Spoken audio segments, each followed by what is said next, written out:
Je suis Amélie Duval, je suis comédienne et metteur en scène. Et je fais ce travail depuis que je suis enfant. Et bienvenue en Roumanie, bienvenue à Piatra Neamț. Mulțumesc, Catalina. Pourquoi vous avez choisi cet endroit? Pourquoi Teatrul Tineretului? Pourquoi Piatra Neamț?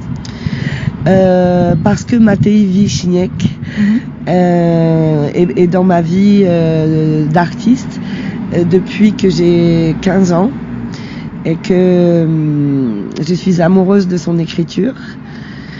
Et en montant une pièce à Marseille avec de jeunes étudiants en théâtre qui apprennent avec moi. Il y a Cécile Deligny qui est un professeur de français qui monte plein de projets et qui est plein d'énergie, qui a rencontré Alina Balous qui est un professeur de français plein d'énergie et qui monte plein de projets et qui aime le théâtre et qui a dit alors on va embaucher cet artiste pour faire travailler mes élèves et mes élèves et faire un spectacle avec les textes de Matei Vișniec. C'est bien, c'est bien. Et pourquoi cette pièce? Pourquoi vous avez choisi vraiment à présenter ces morceaux de vérité en fait de Matei Vișniec? Je me rappelle encore la première fois que j'ai vu une pièce de Matei Vișniec. J'avais exactement l'âge de ces très jeunes acteurs. Et je me rappelle quand la lumière elle s'est éteinte, scène nationale La Limousine en France, et je me suis dit ça y est, je ne suis plus seule. Ça y est, c'est pas moi qui suis folle, c'est voilà, ils sont tous fous. Merci monsieur. Et j'avais envie, avec l'énergie de l'adolescence, de suivre cette troupe. Je voulais tout quitter pour les rencontrer et aller jouer parce que je me suis dit ok, le théâtre, c'est ça. C'est ça que j'aime et ce sont ces choses que je veux faire. Il y a des choses très très complexes, mais très simplement, c'est un théâtre où il n'y a rien de plus drôle que ce qui est triste et violent, et rien de plus triste et violent que ce qui est drôle. Et pour moi, cela ressemble à ma perception de la vie. Et au théâtre, il y a des genres et des codes de théâtre moderne, ou de tragédie, ou de comédie, qui ont été complètement balayés le jour où j'ai rencontré cette écriture. Et ça ressemblait à ma perception des choses.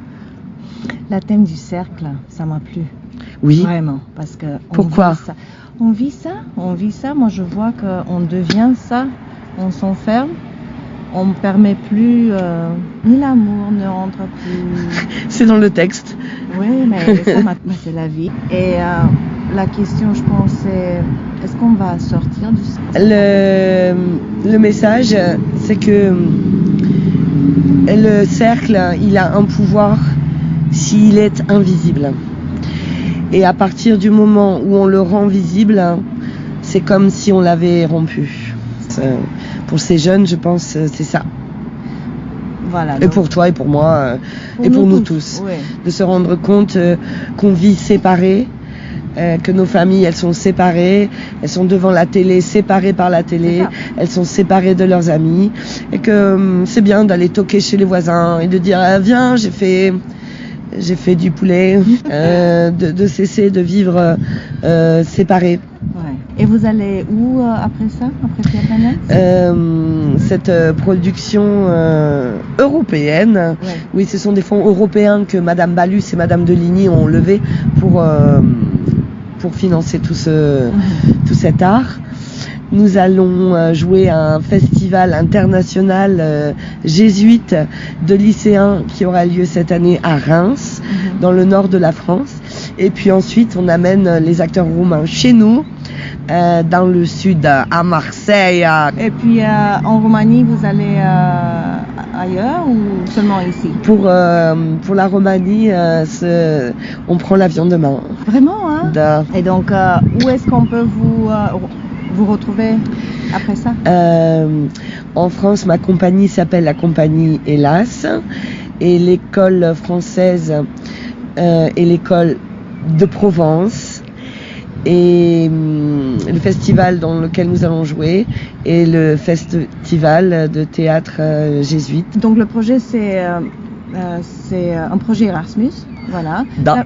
L'implication, donc je veux dire pour les enfants, pour les lycéens. C'est quoi l'implication de l'Erasmus dans ce projet, vraiment? C'est un soutien, fait que s'ils n'y sont pas, il n'y a pas de projet, parce que il faut de l'argent pour payer les billets des étudiants, et on sait que tous les étudiants ne sont pas égaux, et ce serait pas juste, et c'est incroyable, parce que l'argent de l'Europe, c'est pas l'argent de l'Europe, c'est la puissance monétaire des gens qui travaillent en Europe et qui ont des enfants et qui donc participent à l'Europe, qui peuvent offrir ça à leurs enfants grâce à l'Europe. L'Europe n'est pas quelque chose d'abstrait. Chacun, il donne. Donc l'Europe, c'est toi, l'Europe, c'est moi, c'est nous, Erasmus, qui avons payé pour l'Europe, et l'Europe, elle soutient les enfants qui veulent se rencontrer. Et ça, c'est beaucoup moins abstrait. Moi, ça me plaît quand ça devient concret comme ça. Bon, je vous remercie beaucoup.